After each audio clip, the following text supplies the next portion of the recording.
¿ya? Eh, Porque las evidencias del delito, en este caso de violación sexual o agresión sexual, como por ejemplo los restos de semen, los pelos, la sangre, las manchas, coma, etcétera, van desapareciendo, ¿no? Tienden a deteriorarse. Recuerden, por ejemplo, los espermatozoides, más o menos tienden a vivir 72 horas, ¿no? Y entonces, al cabo de 72 horas ya no vamos a encontrar, digamos, elementos, o segmentos o partes del espermatozoide. Y en consecuencia, el examen espermatológico que se pueda solicitar va a salir negativo, ¿no? Eso no significa que esa persona no haya sido agredida sexualmente, ¿no? Entonces, por eso es importante hacer lo más pronto posible ese tipo de, digamos, de exámenes, ¿no? Por ejemplo, para el examen tricológico se llama, es básicamente el examen de los vellos, ¿no? De los vellos. Cuando se examina a una, digamos, una persona víctima de agresión sexual, hay que buscar siempre en la ropa o en, digamos, en la región genital o en región paragenital vellos, ¿no? Vellos que pueden pertenecer o corresponder al presunto agresor. Y entonces, en base a un examen tricológico, el biólogo determina a quién corresponde, ¿no? Determina si es, por ejemplo, a la misma víctima o es del presunto agresor. Es más, del vello púbico se puede obtener ADN y ese ADN nos sirve para cotejar, digamos, en relación a la identidad del presunto agresor. ¿Ya? Por eso es importante el exámenes tricológicos, ¿ya? Obviamente puede haber manchas de sangre, manchas de semen y así una serie de elementos, ¿ya? Por ello es importante hacer el examen, no solamente el examen médico legal lo más pronto posible, sino también los exámenes complementarios lo más pronto posible, ¿ya? De forma inmediata en lo posible. Muy bien, tanto el examen general como los exámenes complementarios que se debe realizar a la presunta víctima, como el examen espermatológico, determinación de fosfatasa alcalina, por ejemplo, el examen tricológico, el oncológico, todos los demás exámenes tienen que hacerse lo más pronto posible. Además de realizarse lo más pronto posible, tiene que realizarse conforme a una guía, ¿ya? Entonces, digamos, en la evaluación médico-legal siempre ¿cómo se llama? Se prefiere realizar conforme a un documento médico-legal, ¿no? A una guía médico-legal. Entonces, acá tenemos guías médico-legales, por ejemplo, la OMS, para abordaje, cuidado y, digamos, y tratamiento de una persona víctima de agresión sexual en el lado derecho y en el lado izquierdo y en el lado derecho tenemos una guía peruana, ¿no? Una guía peruana. Entonces, otra vuelta, habida cuenta que son problemas médico-legales muy frecuentes, tanto la Organización Mundial de la Salud se ha preocupado en poner digamos, una guía, ¿no? Igualmente en el Perú tenemos una guía médico-legal de evaluación física de integridad sexual. Dentro de diversos exámenes que se utilizan, que se emplea o ¿cómo se llama? Que suele realizarse para determinar, digamos, o para confirmar una presunta agresión sexual, básicamente estos son los más frecuentes, ¿no? Examen de colposcopía, por ejemplo, luz de Booth, por ejemplo, fotografía forense, examen de las ropas, búsqueda de espermatozoides y búsqueda de vellos públicos. ¿Ya? Entonces, vamos a desarrollar cada uno de estos tipos de exámenes complementarios que se usan, que se emplean en personas que han sido agredidas sexualmente, ¿no? Para efectos de confirmar y vincular con el presunto agresor.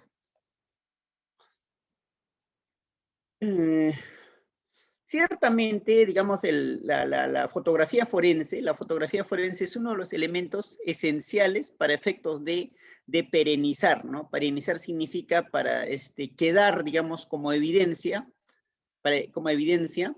de las lesiones, de los daños que pudo haber presentado la presunta víctima. Entonces, las lesiones que presenta la presunta víctima tienen que perenizarse. ¿Qué significa? Tiene que sacarse fotografías, ¿no? Evidentemente, cuidando, digamos, la identidad de la víctima, ¿no? Cuidando la identidad de la víctima. De manera tal que estas imágenes pueden ser examinados posteriormente tanto por otros peritos como por el mismo juez, por el propio fiscal, ¿no? Y entonces, estos sirven como elementos de prueba, sirven como evidencias de una presunta agresión sexual, ¿ya? Entonces, por ello sigue el apoyo gráfico al protocolo informe pericial integral en la investigación de delito sexual con modificaciones para obtener evidencias y muestras en un solo examen, dentro del trato digno de no victimización institucional. Eso también está relacionado con el tema del examen en cámara Gesell, ¿no? Recuerden que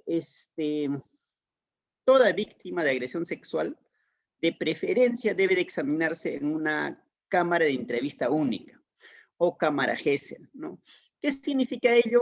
Seguramente en algún momento los he adelantado, y esto hay que tener en consideración siempre. Esto es que la víctima de agresión sexual sea, digamos, examinada, sea no interrogada, sino, digamos,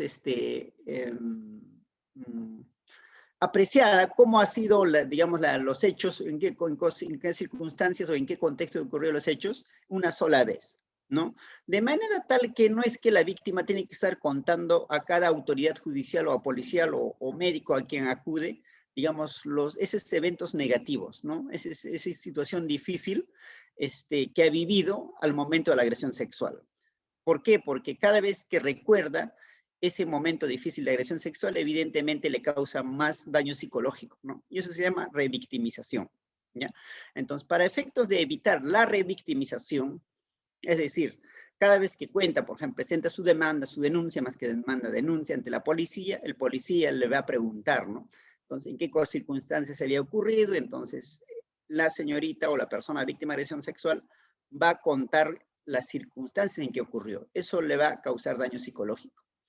Igualmente, si el caso pasa, por ejemplo, a la fiscalía, el fiscal otra vuelta le va a interrogar, el juez otra vuelta le va a interrogar. Si le piden un examen médico legal o examen psicológico, tanto el médico como el psicólogo le van a preguntar las circunstancias en que ha ocurrido, el contexto en que ocurrió el hecho.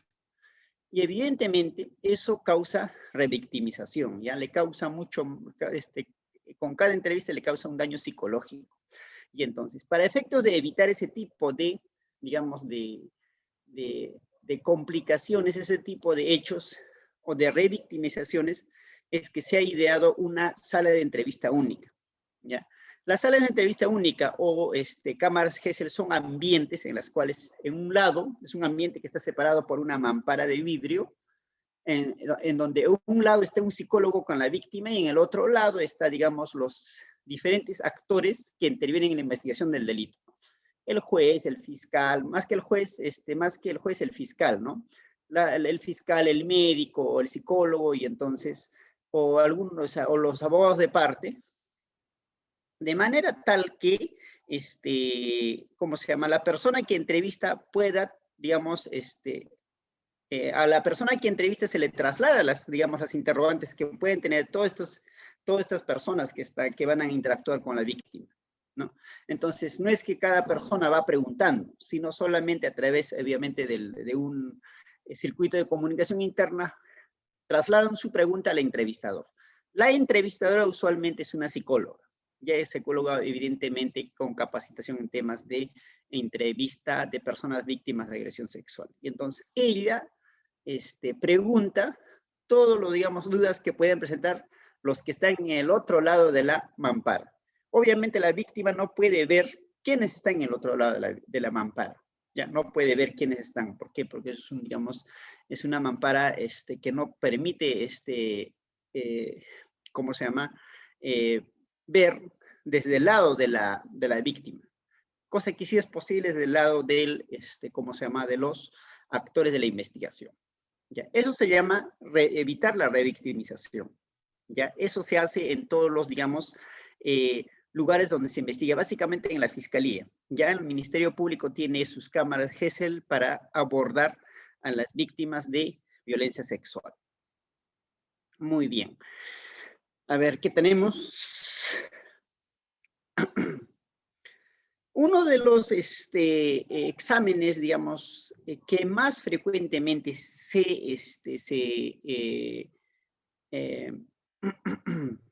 emplea, se usa para efectos de determinar el acceso carnal, por ejemplo, es el examen espermatológico, ¿ya?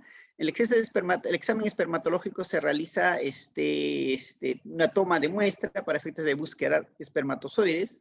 Por ejemplo, si el acceso carnal ha sido por vía vaginal, evidentemente se buscará en cavidad vaginal, en fondo de saco, en orificio cervical externo, en el conducto cervical, ¿no? Entonces, evidentemente, de donde se toma la muestra tiene que, determinarse en el hisopo. Y acá, por ejemplo, tenemos un hisopo en las cuales, con la cual se toma la muestra, pero el hisopo tiene que identificarse. Ya, entonces, si ustedes toman con ese hisopo, por ejemplo, el fondo de saco, tiene que identificar que esa muestra proviene del fondo de saco.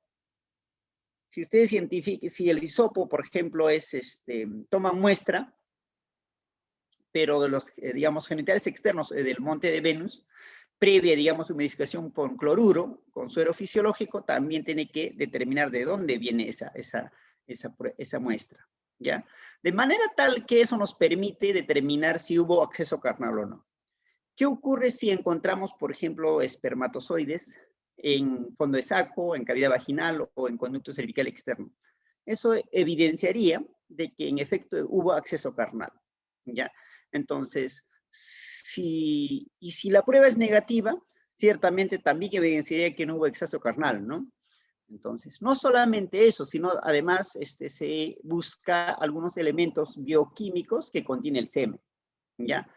El semen no es es un tejido finalmente. Es un tejido como la sangre, ¿por qué? Porque está constituido por diversos elementos formes y elementos bioquímicos, ¿no? Elementos bioquímicos. Tiene proteínas, por ejemplo, tiene glucosa, por ejemplo, tiene un elemento que se llama fosfatasa alcalina. Y además de elementos formes como obviamente el espermatozoide, leucocitos, y algunas células epiteliales, ¿no? Algunas células epiteliales. Entonces, es como el tejido hemático, entonces, pero no, digamos, con la variedad de células que contiene el tejido hemático.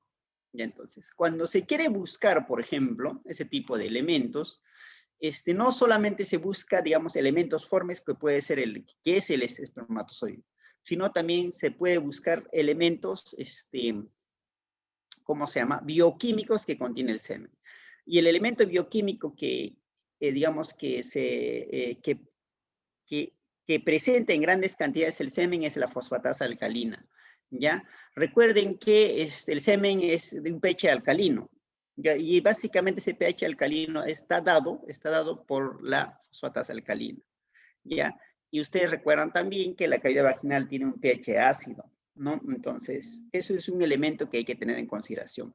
Si encontramos entonces fosfatasa alcalina en una muestra de hisopado de fondo de saco, significa que hubo, digamos, elementos bioquímicos correspondientes al semen dentro de la cavidad vaginal, ¿ya? Y eso que evidencia otra vuelta de acuerdo a los delitos de agresión sexual, digamos, que hubo acceso carnal, ¿ya? Muy bien. El tipo penal, muy bien, cuando ustedes ven el tipo penal, no solamente está relacionado con que el acceso carnal sea por vía vaginal o por vía, digamos, contra natura, sino también puede ser por vía oral, ¿no? Entonces, por ello las muestras de hisopado no solamente tienen que ser en cavidad vaginal, puede ser también de la cavidad rectal o anal y también de la cavidad oral, ¿ya? Muy bien, entonces, dentro de los diversos exámenes, acá, por ejemplo, hay pruebas para búsqueda, por ejemplo, en este caso de tricológico, o sea, pelos, como es que han identificado, o digamos, han buscado pelos y ahí lo tienen, ¿no? Muy bien, ¿qué más tenemos? Vamos a empezar, como decía, digamos, por lo más, por el examen que más frecuentemente se hace, ya con el examen que más frecuentemente se hace. Es básicamente ¿cómo se llama? La búsqueda de espermatozoides, ¿ya? La búsqueda de espermatozoides. La búsqueda de espermatozoides tiene que hacerse tanto en los genitales externos como en los genitales internos. Ya tiene que hacerse tanto en genitales externos como en genitales internos. ¿ya? Lo cual significa que tenemos que tomar muestra con el hisopo, si es en genitales externos, obviamente, o humidificando el hisopo con cloruro, ¿ya? Y evidentemente pasar rodando sobre digamos, sobre los genitales externos, ¿no? Puede ser sobre digamos, los labios mayores, puede ser ¿cómo se llama? En la región del hipogastrio, por ejemplo, en la cara interna de los muslos, pero sin olvidar que cada hisopado, digamos, cada hisopo tiene que nominarse, tiene que identificarse de dónde proviene esa muestra, ¿ya? Si obtienen ustedes muestra de la región del hipogastrio, tendrán que poner hipogastrio, ¿no? Hisopado de la región del hipogastrio. Si obtienen de la cara interna del muslo, toda la cara interna del muslo, tendrán que poner en el hisopo, identificar lo que deriva de la cara interna del muslo, derecha o izquierda, ¿no? De los, digamos, de los labios mayores, labios menores, igual del vestíbulo, igual tienen que poner de qué sitio, digamos, en qué sitio o la región anatómica se ha tomado esa muestra. Eso es importante. Digamos, la forma como se toma básicamente es, primero humedecer el hisopo con cloruro de sodio y girar sobre el área anatómica donde sea, como rodando, ¿no? Como rodando, ¿ya?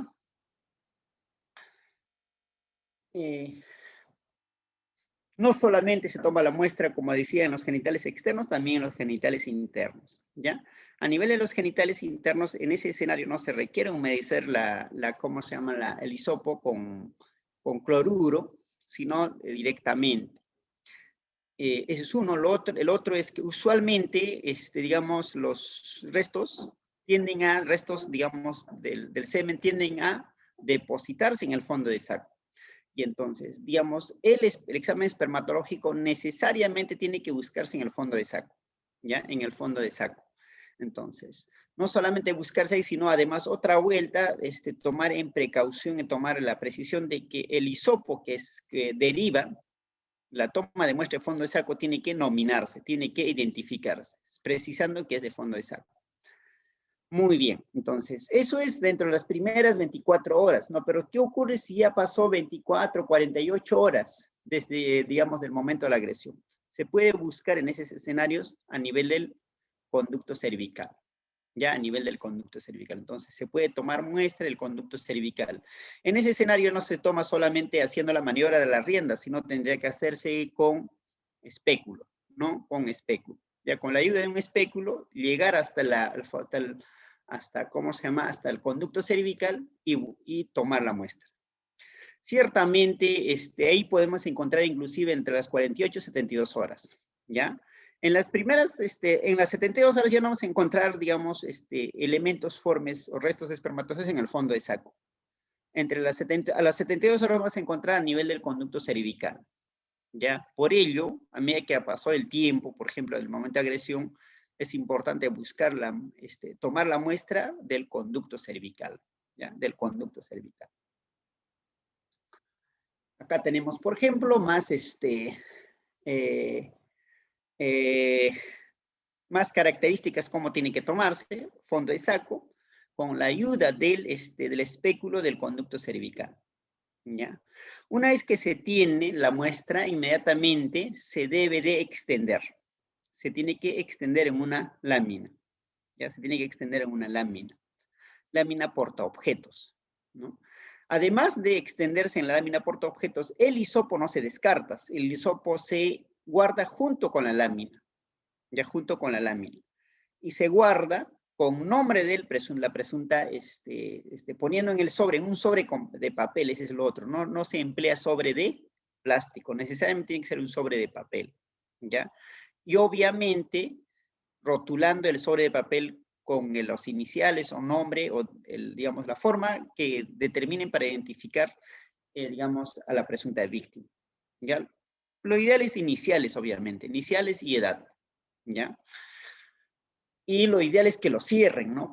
Se lacre. Tiene que lacrarse esa muestra para efectos de que no sea objeto de, digamos, de cambios durante el traslado, ¿ya? O durante el, digamos, durante la ejecución de la prueba biológica, ¿no? Se supone que eso va a ser visto por un biólogo, va a ser procesado la muestra por un biólogo o un tecnólogo para efectos de verificar la presencia o ausencia de restos de espermatozoides. ¿Ya? Muy bien. Otra vuelta, el hisopado no solamente, la búsqueda de espermatozoides no solamente se hace en genitales externos, sino también en los genitales internos. Cuando haya transcurrido entre 48 y 72 horas, tiene que hacerse no en fondo de saco, sino en el conducto cervical externo. Entre las 24 y 48 horas, antes de las 24 hasta las 48 horas, en el fondo de saco. Una vez que haya pasado 48 horas hasta las 72 horas, en el conducto cervical. ¿Ya? Muy bien. Esto básicamente es con el objeto de determinar la presencia o ausencia del espermatozoide. ¿Ya? En cuanto se termine la presencia del espermatozoide, evidentemente tiene que obtenerse el ADN de digamos, de estos elementos formes. ¿Ya? Entonces, con el ADN obtenido, por ejemplo, de estos elementos formes, se compara con el ADN del presunto agresor. Ya para efectos de determinar la relación genética entre los elementos formes y obviamente las características genéticas del presunto agresor. ¿Ya? Muy bien, eso es en relación al examen espermatológico. Otra vuelta acá, por ejemplo, tal como les había señalado, cuando se trata de examen de conducto cervical, se hace con el apoyo de las valvas o el espéculo. Muy bien, ahora, ¿cuándo se recomienda otra vuelta? Va a repetir cuando haya transcurrido más allá de 48 horas desde el momento de la agresión. Ya más allá de las 48 horas desde el momento de la agresión. Digamos, más de lo mismo, más del procedimiento, cómo tiene que realizarse. Ya, esta es una, digamos, un poco de teoría. Usualmente, ciertamente, suele salir positivo el examen entre las 48 horas, pero en realidad sí, excepcionalmente puede salir hasta 96 horas inclusive, ¿ya? Recuerden que el tiempo promedio, tiempo de vida promedio, más que promedio de vida, tiempo de vida promedio de un elemento forme o gameto masculino o espermatozoide es 72 horas, ¿no? Es 72 horas.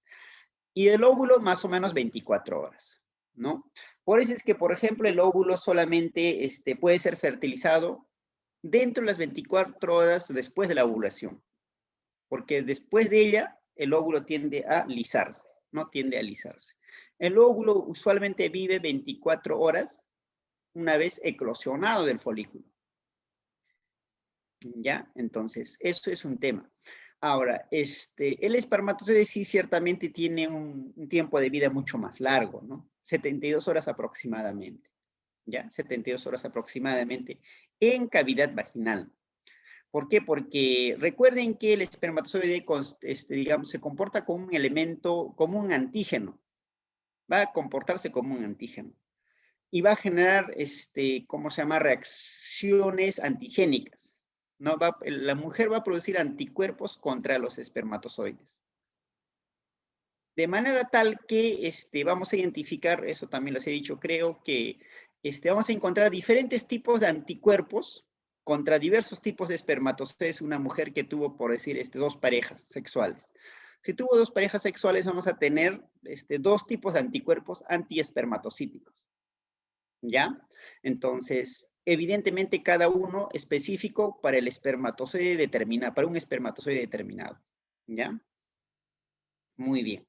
Entonces, ¿y por qué ocurre esto? Recuerden que, ¿cuál es uno de los mecanismos de acción, por ejemplo, del té de cobre? ¿Cuál es el mecanismo de acción del té de cobre? ¿Recuerdan?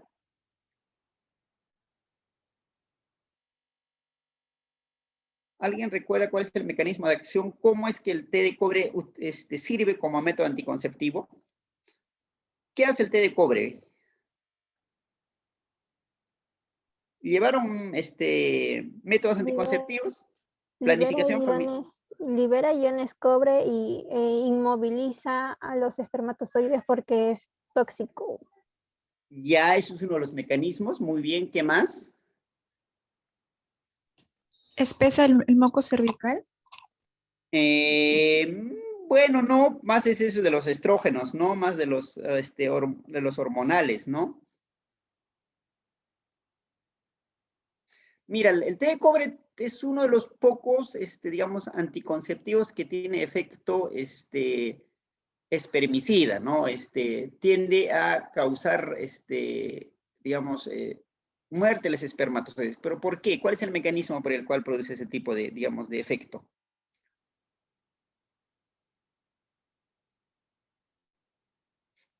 Aparte del el nonoxilón 9 es una sustancia química que puede causar lo mismo, pero el té de cobre también produce, ¿cómo se llama?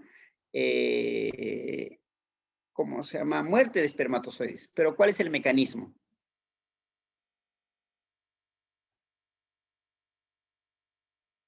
¿Recuerdan? Básicamente es que porque produce una reacción inflamatoria en la cavidad uterina, ¿ya? Y entonces va a haber alta concentración de macrófagos, de neutrófilos, y entonces estos macrófagos y neutrófilos que están en la cavidad uterina van a fagocitar a los espermatozoides, ¿ya? Entonces, al fagocitar, ¿qué es lo que utiliza? Al fagocitar lo identifica como un cuerpo extraño. Entonces, no sé si ustedes han llevado el curso de inmunología. ¿Llevaron inmunología? ¿Tienen como curso inmunología? No, profesor. No, ¿no? Entonces, el tema es sencillo. Ya, por ejemplo, cuando el organismo identifica a una bacteria o un virus, entonces, se activa el sistema, se activa la respuesta inflamatoria, ¿no es cierto? Esta respuesta inflamatoria básicamente permite primero identificar a estos organismos vivos. Supongamos que es una bacteria. Y entonces, esa bacteria, primero lo identifica y viene el linfocito T. ¿Recuerdan? Viene el linfocito T, lo identifica y lo presenta al macrófago. Eso es esa parte de la reacción inflamatoria seguramente. Y lo identifica y lo presenta al macrófago para que el macrófago lo pueda eliminar, pueda fagocitar. ¿Ya? Pero además de identificar, tiene una memoria. Y entonces, eso lo lleva al linfocito B para que el linfocito B pueda producir una inmunoglobulina, que es un anticuerpo, ¿no es cierto? Es un anticuerpo. Entonces, ese linfocito T, aparte de presentar al macrófago para que se lo lleve y que lo fagocite, además, identifica, dice, mira, vino un cuerpo extraño y eso lo comunica al linfocito B. Y el linfocito B va a producir un anticuerpo contra esa célula específica, contra esa bacteria, contra ese virus específico. ¿Ya? De manera tal que cuando por segunda vez entre en contacto, por ejemplo, esa bacteria, la persona ya va a estar, ya va a tener sus anticuerpos. Como que ya va a tener una respuesta inmune ya preparada. Ya va a tener una respuesta inmune preparada. Entonces, va a tener anticuerpos específicos contra esta bacteria. Si es neumococo, contra el neumococo. Si es, no sé, a ver, neumocitis, sea cual sea la bacteria, ¿ya? Un estafilo, un estreptococo, sea cual sea, va a tener su anticuerpo. Pasa lo mismo con los virus. Viene el virus, ingresa y identifica. Al identificarlo, dice, ah, ya, mira, este es un virus, y lo lleva para que pueda fagocitar. Lo presenta el macrófago para que pueda fagocitar. Pero además de identificar, lo presenta ese código ante el linfocito B. Y el linfocito B produce inmunoglobulinas específicos para ese virus. Si es un adenovirus, un renovirus. O sea, de esa forma es que el organismo se defiende. ¿Ya? De esa forma. Y pasa lo mismo, ocurre el mismo mecanismo con los espermatozoides. El espermatozoide actúa como un cuerpo extraño. En realidad no es que no actúa como un cuerpo extraño, es un cuerpo extraño. Ya es como si fuese un virus, una bacteria, un parásito. Y entonces, el organismo de la mujer lo identifica como un cuerpo extraño, como un antígeno. Entonces, va a tratar de fagocitar también, va a tratar de, digamos, eliminarlo también. Pero existe tal cantidad de espermatozoides que, digamos, la respuesta inflamatoria no va a permitir que fagocite todos los espermatozoides. Y hay un conjunto de espermatozoides que van a llegar a donde está el óvulo. Por ello es que se requiere, digamos, una concentración determinada de espermatozoides para que pueda existir una fertilización. ¿Ya? ¿Qué ocurre cuando la concentración es baja? Ciertamente esa concentración baja va a poder ser controlado y ser fagocitado por los macrófagos que estén en la cavidad endometrial. ¿Ya? En la cavidad endometrial hay un conjunto de células de leucocitos, de macrófagos que están ahí, con el objeto de fagocitar, con el objeto de matar.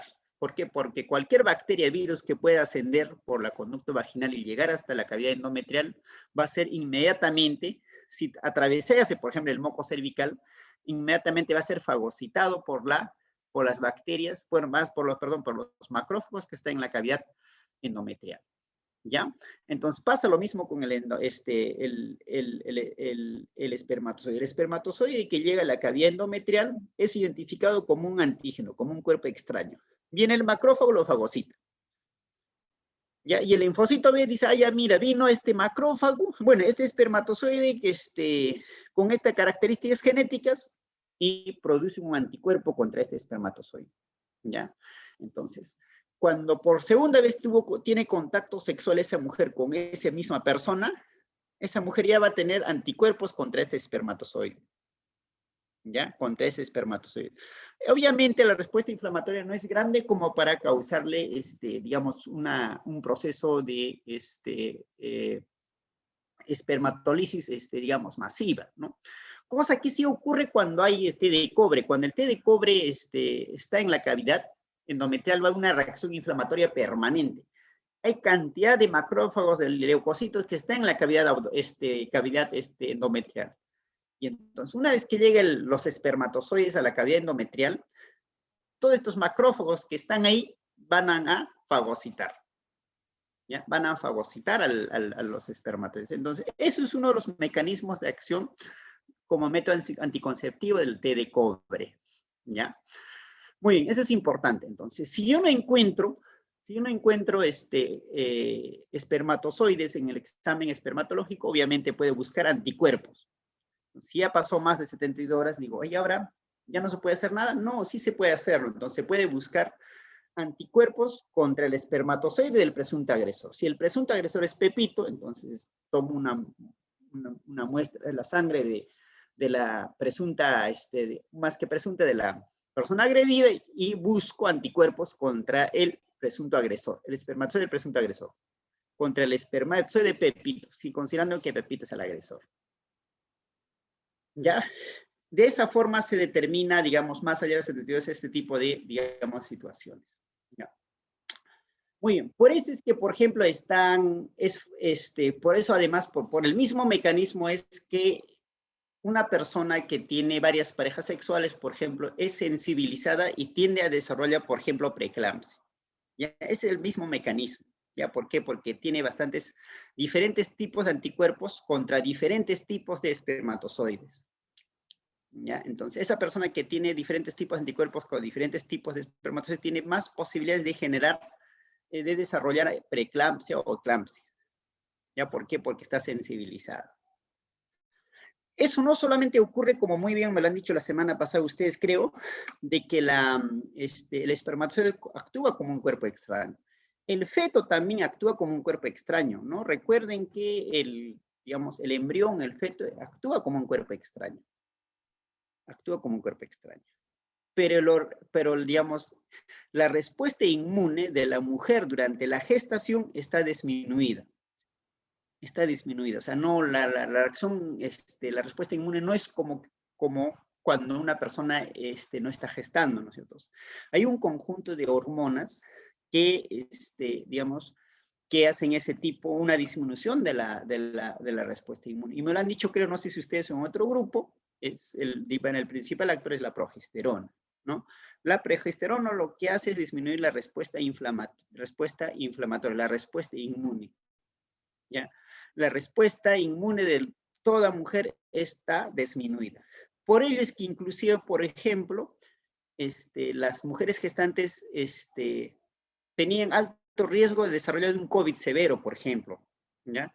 ¿Por qué? Porque su otra vuelta, su respuesta inmune de toda mujer que está gestando, está bajo. ¿Ya? ¿Quién es el actor principal de la disminución de la respuesta inmune en una mujer? Progesterona, ¿no? Recuerden que la progesterona está en altas concentraciones en una gestante, ¿no? Además, no solamente la progesterona, sino también el HCG. El HCG beta también tiene esa función, ¿ya? Muy bien.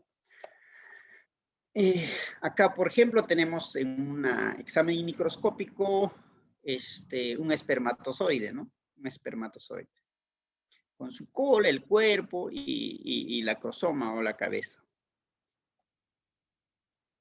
Más de lo mismo. Acá solamente la crosoma y estalizada que está íntegro. Y acá solamente la crosoma. ¿No? La crosoma, o sea, la parte, digamos, donde está el núcleo del espermatozoide, que es la cabeza básicamente, vamos a encontrar 48, 72 horas, ¿no? Entre las primeras 24 vamos a encontrar así íntegras, ¿ya? Entonces, a medida que va pasando, como existe una reacción inflamatoria, los espermatozoides van a ser lisados, van a ser, digamos, fagocitados por las células inflamatorias de la mujer, ¿no? Muy bien, eso es en relación a la presencia del tiempo de vida media del espermatozoide dentro de la cavidad, dentro del cuerpo de la mujer. Pero ese espermatozoide evidentemente puede durar 20, 30 días dentro de la cavidad, digamos, seminal, ¿no? Del hombre. ¿Y por qué es así? Porque justamente no hay esa reacción inflamatoria, digamos, no está expuesto a, digamos, esos elementos que en el cuerpo de la mujer digamos, lo determinan como desconocido, como extraño, como un antígeno. Y entonces, al reconocerlo como extraño, la mujer desarrolla una respuesta inflamatoria y fagocita al espermatozoide. Cosa que no ocurre con esas espermatozoides cuando está en la vesícula seminal, por ejemplo. Ahí está, puede estar 20, 30, 40 días, ¿no? En realidad no se ha hecho estudios cuánto tiempo vive en la cavidad seminal, ¿no? Se dice entre 20 a un mes, ¿no? Usualmente vive un mes en la cavidad, en la vesícula seminal del hombre, pero 72 horas en la cavidad, digamos, de la mujer, ¿ya? Muy bien. ¿Alguna pregunta hasta ese punto? ¿Dudas, preguntas?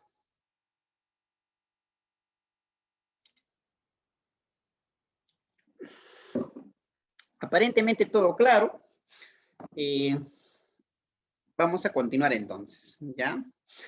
El otro examen que se desarrolla en personas que han sido víctimas de agresión es el examen oncológico. Acá dice tricológico. El tricológico es básicamente, tricológico es de los pelos, ¿no es cierto? Búsqueda de los vellos. ¿Ya? Una persona que ha sido víctima de agresión, evidentemente podemos encontrar en su ropa, en sus genitales externos o en la región paragenital, restos de vellos del presunto agresor. ¿Ya? Entonces, pero para eso tiene que buscarse en la ropa, en las zonas, digamos, relacionadas con la agresión sexual. Entonces, en la región hipogástrica, en la cara interna de los, ¿cómo se llama? De los muslos, en los genitales externos, tiene que examinarse, buscarse los vellos púbicos del presunto agresor. Entonces, eso se recaba, evidentemente, se recolecta, se pone en una bolsa, se pone el nombre y otra vuelta se envía a biología. ¿Y qué es el biólogo? Básicamente determina, primero, si es vello púbico o es, digamos, pelo de algún otro lugar, ¿no? De la cabeza, no sé, de la región axilar. ¿No?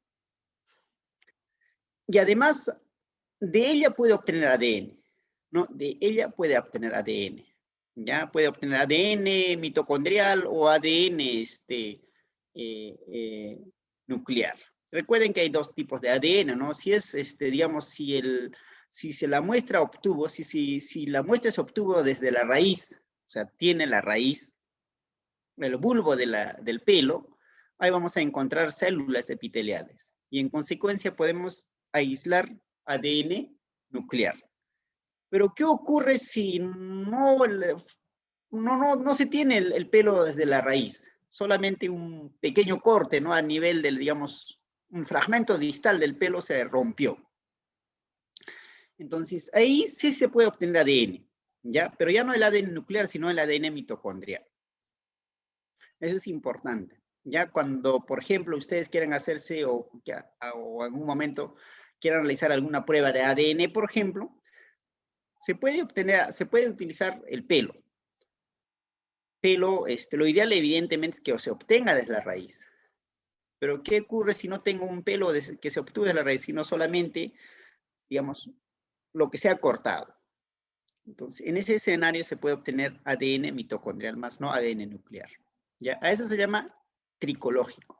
Entonces, el pelo tiene que vincularse, el ADN que se obtiene del pelo tiene que vincularse con el presunto agresor. ¿Ya? Muy bien. ¿Y cómo obtenemos la muestra de ADN del presunto agresor? Hay un montón de formas, ¿no? Puede ser un pequeño hisopado, puede ser el cigarrillo, los vasos, el pañuelo, un montón de, digamos, de elementos en las cuales pueden estar las células del presunto agresor. ¿Ya? Muy bien. Eso es en relación a la prueba tricológica. Pero también se hace pruebas oncológicas. Recuerden que la víctima de agresión va a tratar de defenderse, no trata, sino se defiende. En ese proceso de defensa le puede causar escoriaciones unguiales en el presunto agresor. Y entonces, obviamente, al momento de arañar, las células epidérmicas o la sangre del presunto agresor se va a quedar debajo de la uña de la víctima. ¿Ya? Debajo de la uña de la víctima. Es como que cuando ustedes se rascan y cuando uno se rasca, obviamente se desprende el tejido, digamos, las células epidérmicas. Y entonces, debajo de la uña vamos a encontrar un montón de tipos de células epidérmicas. Y obviamente si, digamos, en el proceso de defensa el arañazo fue, digamos, fuerte, obviamente vamos a encontrar inclusive células de la capa basal, ¿no? De la epidermis. Células hemáticas, por ejemplo, si se ha arañado con mucha fuerza, ¿no? Y en consecuencia, esas células que se obtienen debajo de las uñas también tienen que identificarse. De ella, otra vuelta, podemos obtener el ADN y vincularlo con el presunto agresor. ¿Ya? Con el presunto agresor. Entonces, de esa forma uno, digamos, se agencia muestras, evidencias para efectos de inculparlo finalmente al presunto agresor. ¿Ya? Entonces uno dice, oye, mira, en las uñas, en la muestra oncológico de sarro unguial de la presunta víctima, se encontró el ADN del presunto agresor. ¿Qué haría el ADN del presunto agresor? No hay otra forma, ¿no? Que estuvo presente ahí. No hay otra forma. Pasa lo mismo con el vello púbico o con el pelo que puede encontrarse. ¿Qué hacía el pelo, el vello púbico del presunto agresor digamos, en el cuerpo, en la ropa o en la ropa interior de la presunta víctima? No hay otra opción, ¿no? Entonces, y que así participa digamos, en la agresión sexual. ¿Ya? Entonces, tricológico en relación al pelo, oncológico en relación a las células epiteliales que se puede encontrar debajo de la uña, oncológico, ¿ya? Muy bien. Ciertamente, una vez que se tiene, la muestra tiene que sellarse, lacrarse y poner su sello. Eso es importante, ¿ya? Porque en el camino puede haber muchas cosas, puede ocurrir cambiarse un montón de cosas, ¿ya? Entonces, lo ideal es que se identifique bien, se ponga la fecha, la hora, y el nombre de la persona que toma la muestra. Una vez que se tiene eso, lacrarlo, pegarlo y poner sello y firma encima. ¿Ya? Entonces, esa es la forma adecuada. Acá tenemos, por ejemplo, a la imagen izquierda, que se esté enviando la evidencia en plástico. Eso no es la forma correcta. En plástico no, porque en el plástico la humedad tiende a concentrarse y digamos, a producirse una putrefacción, ¿no? Tiende a alisarse los materiales biológicos que se están enviando como muestra, ¿ya? No sé, puede ser de semen o sangre, sea cual sea. Entonces, con el plástico, tienden a deteriorarse fácilmente por el proceso de putrefacción, ¿no? Proceso lítico, que es más frecuente en una bolsa plástico que en una bolsa de papel. Lo ideal es que sea una bolsa de papel, ya en una bolsa de papel. Obviamente con el respectivo lacrado y todo lo demás. Eso es importante. Eso se llama cadena de custodia, ¿ya? Lacrarse, identificarse y enviar bien lacrado, sellado y con firma en el sobre de papel. ¿Hasta dónde? Hasta donde se procesa, ¿no? Básicamente es biología forense, un área ¿cómo se llama? Del sistema médico legal que permite identificar, hacer prueba de ADN, para identificar todo este tipo de elementos, ¿ya? A través de microscopía, obviamente, ¿no? A través de microscopía.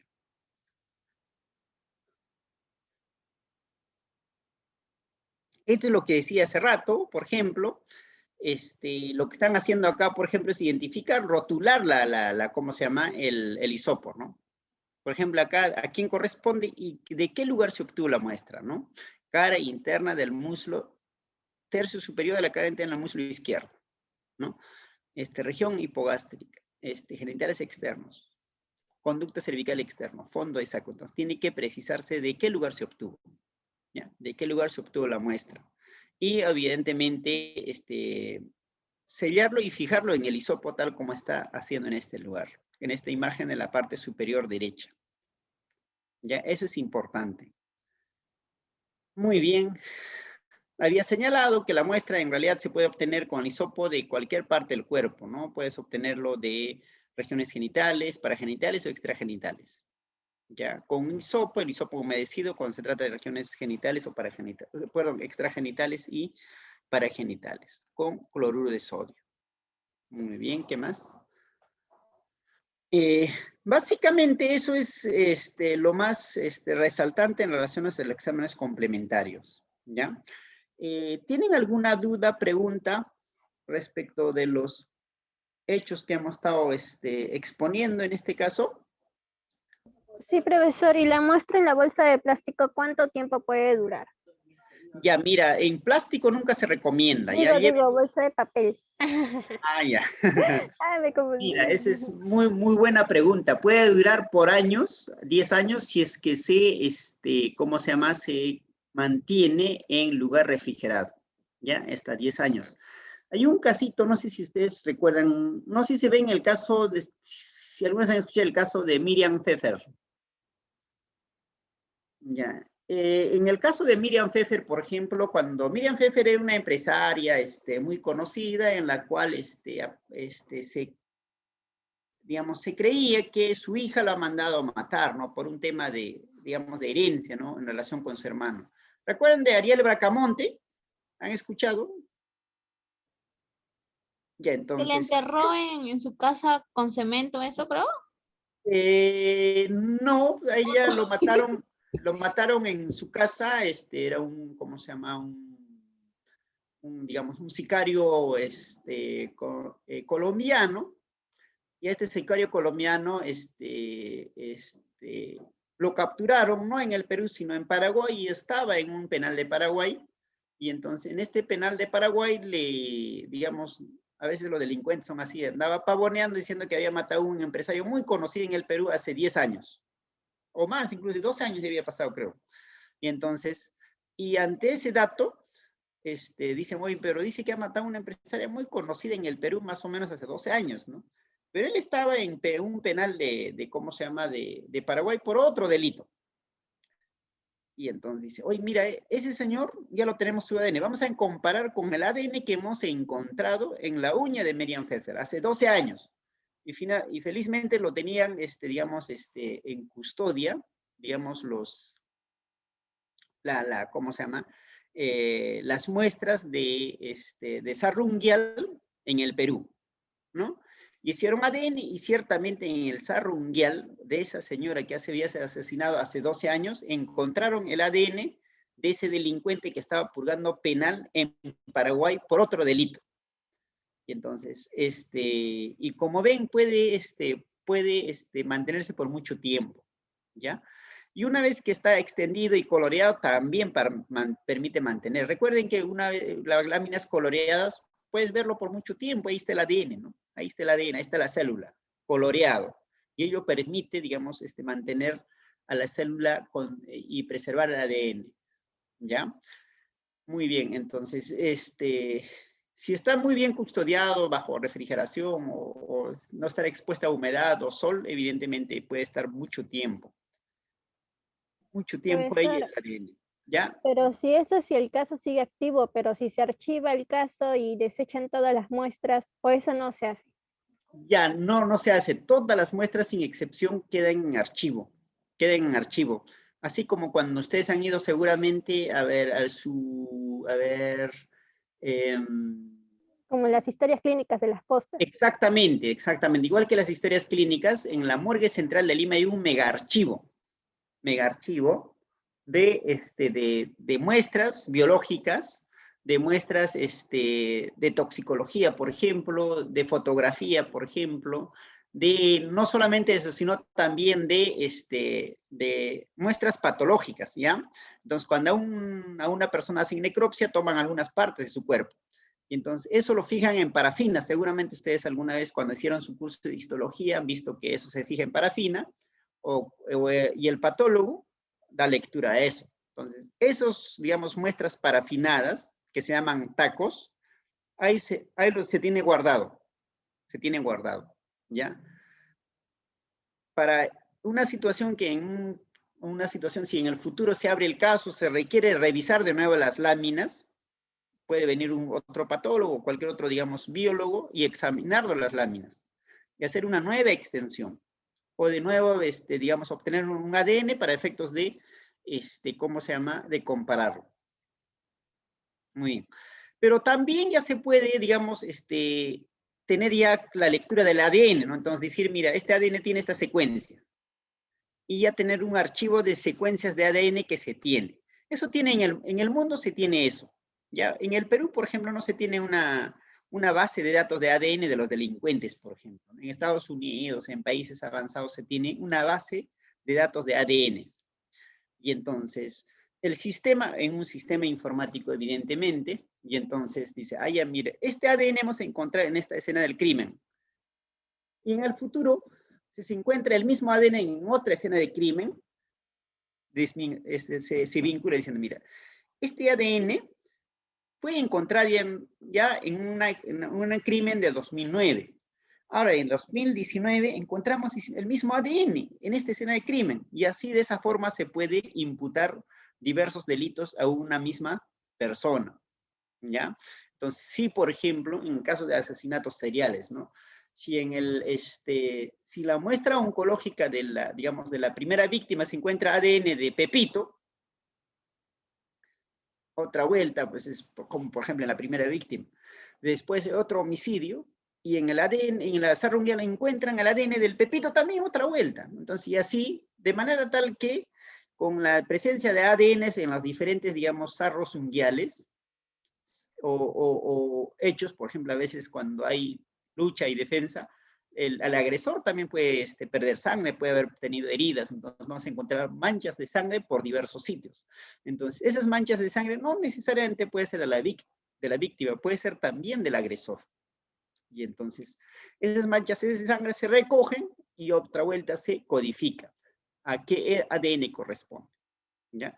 Si corresponde, por decir, tiene un código genético, y ese código genético se guarda para efectos de comparar ese código genético con otros hechos, con otros ADNs que se han encontrado en otras escenas de crimen.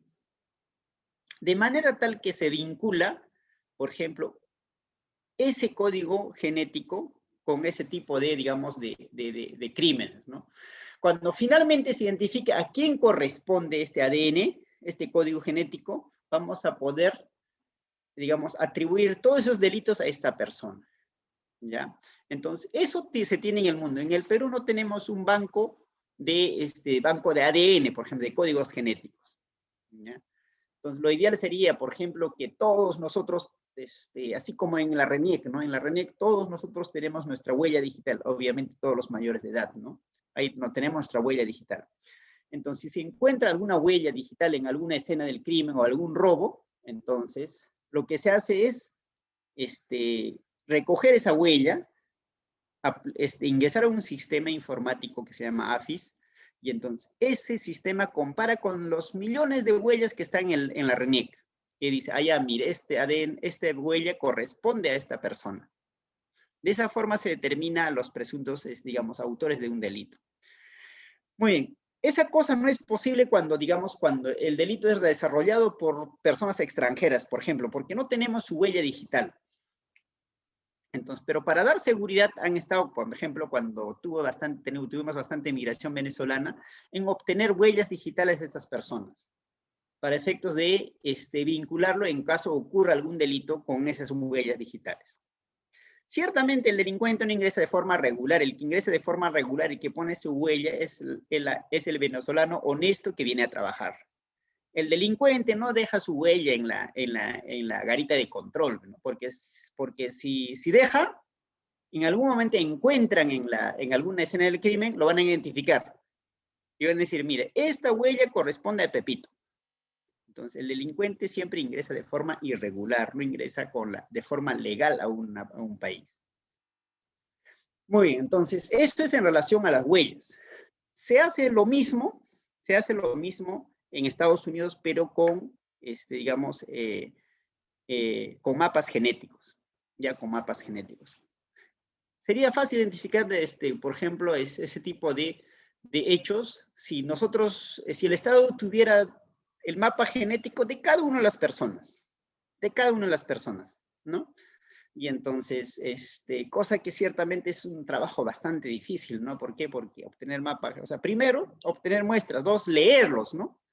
Si procesar la muestra de uno nomás se demoran 15, 20 días, de uno, de 30 millones, probablemente inviable, ¿no?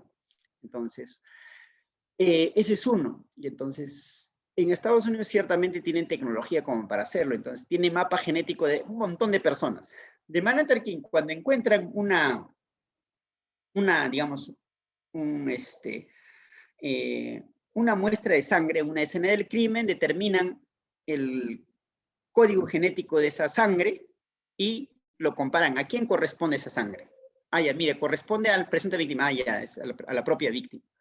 Pero como tienen ya identificado, determinan, ah, ya, esto es a Juanito. Oh, y Juanito su sangre de Juanito se encontró en la escena del crimen. Así se hace, digamos, la investigación, digamos, de delitos en el exterior. En el Perú no tenemos tecnología, ¿no? Ustedes seguramente han visto un montón de estas películas de CSI, ¿no? Entonces, Sí. eso es absolutamente, digamos, aplicable. Un poquito de novela, pero más o menos es similar, ¿ya? Es similar. Entonces, como ven, esas investigaciones de crimen son interesantes, son muy interesantes. Es puro creatividad finalmente, ¿no? Es como cómo lo puedo pescar al presunto autor de un delito, de un acto irregular, ¿no? Muy bien, ¿alguna otra pregunta, doctoras? Profesor, Dime, Rosa. el martes que viene es feriado. Tenemos que recuperar Martes, clases. el martes que viene es feriado y ciertamente estás ¿puede ser el miércoles? Pero normal no puede haber clase, profesor. ¿El martes? ¿Pueden Claro, conectarse? normal, Sí, porque creo normal, Sí, que tenemos nuestro profesor, horario. normal. Sí, profesor, se porque la misma complica cosa cuando va a ser cambiamos si de fecha. después Ya va a mejor recuperar. entonces Sí, el profesor, mismo normal. martes continuamos con la clase. Ya Claro, básicamente va a ser este repaso ya previo al, ¿cómo se llama? Al examen. Lo que hemos estado viendo cuando estamos frente a un desgarro reciente, antiguo, cuando es un desgarro total, parcial. Esos temitas que va a venir en el examen y además que es importante que sepan porque eso siempre se les va a presentar y probablemente en ningún lado les va a enseñar.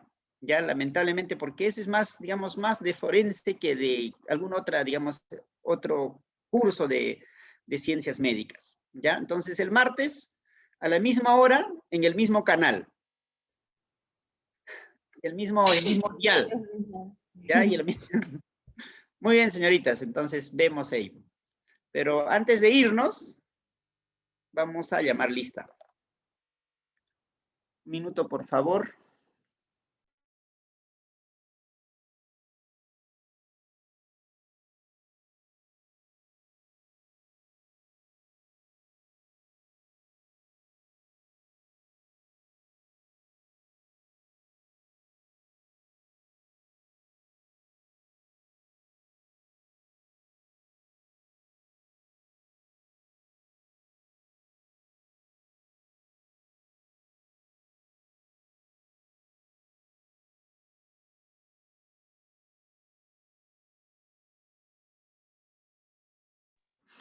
Muy bien, señoritas, vamos a pasar lista. Ya como siempre me pasan con su presencia o si no por el chat, si en caso que no pudieran. Ayauja, Presente, profesor. Arias Castillo, Arias, Bilbao Carrillo, Bilbao, Bilbao presente, profesor. ok, Bilbao, vamos, Bustillos, Presente, profesor. ok, Capchat Naleli, Presente, profesor. ok, Caguana Cintia, Presente, profesor. Carrasco Shirley, Shirley Xiomara Carrasco, Jennifer Carrasco, Presente, profesor. Perla Cerquera, Profesor, la alumna cerquera tiene problemas con el internet. ya ok, no hay problema, vamos a justificar su presencia. Carrasco no dijo nada, ¿no? Carrasco Xiomara. Ok, ya está presente cerquera, profesor. Ya, ok, ya está presente, ya escribió por chat. A ver, Chan, Angie Chan, Cinde Conde, Conde presente, profesor. ok, Araceli Dionisio, Presente, profesor. ok, Araceli, Lucero Enríquez, Presente, profesor. ok, a ver, vamos a ver, Medalí Fierro, Presente, profesor.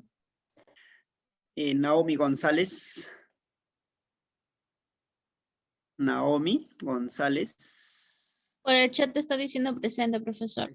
ah, sí, Naomi por chat. A ver, vamos, Yajaira Ospino, Presente, profesor. ok, gracias, Yajaira Ospino. Rosario Guamán, Presente, profesor. ok, Rosario.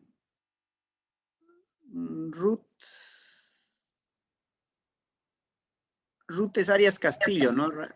Arias Castillo. Profesor, presente. Ya, ok, a ver. Estábamos en Ospino presente, Rosario Guamán. Rosario Guamán. Presente, profesor. Ok, Brenda Guamaní. Presente, profesor. Ok, gracias. Elizabeth Guaraca.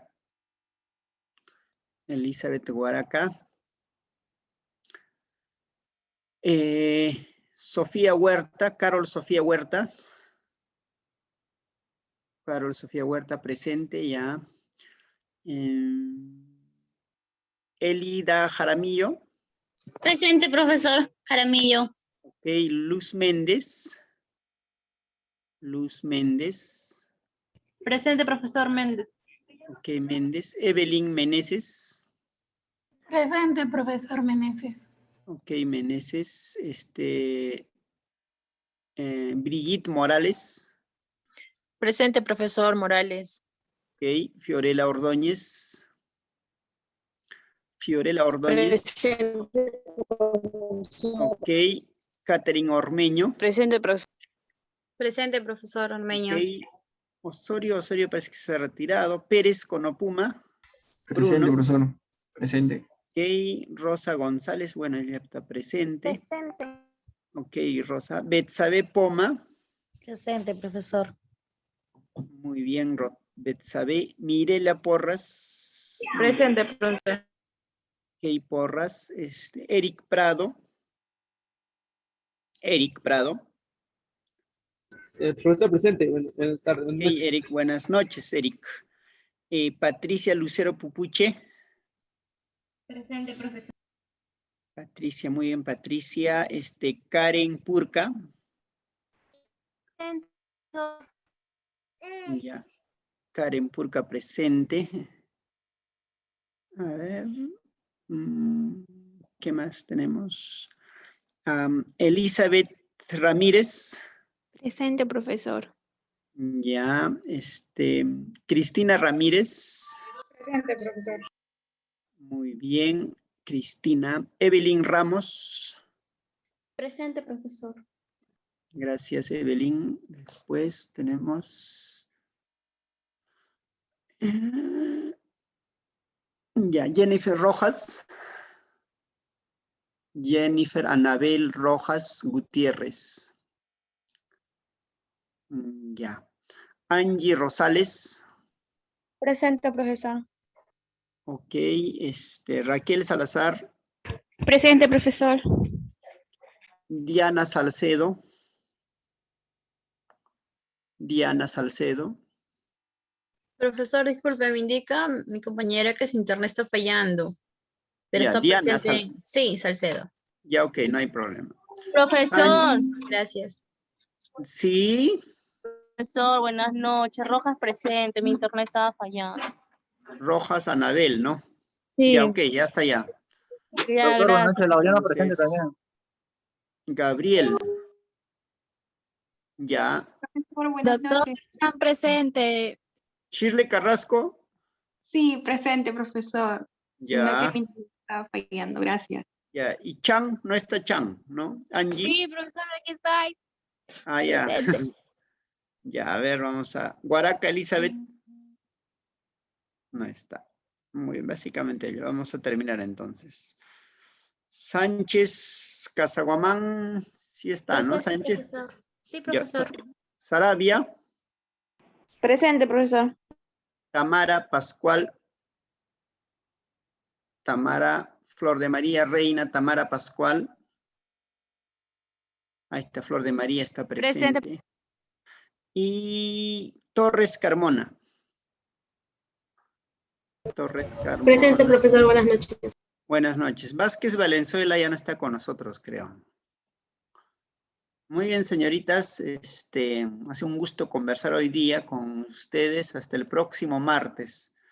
Entonces vamos a celebrar San Pedro y San Pablo con clases. Cuídense mucho, hasta el próximo martes. Hasta luego, Cuídese, profesor. profesor. Cuídese. No, profesor, cuídese. Hasta luego. Hasta luego, profesor. Cuídense, cuídense, cuídense.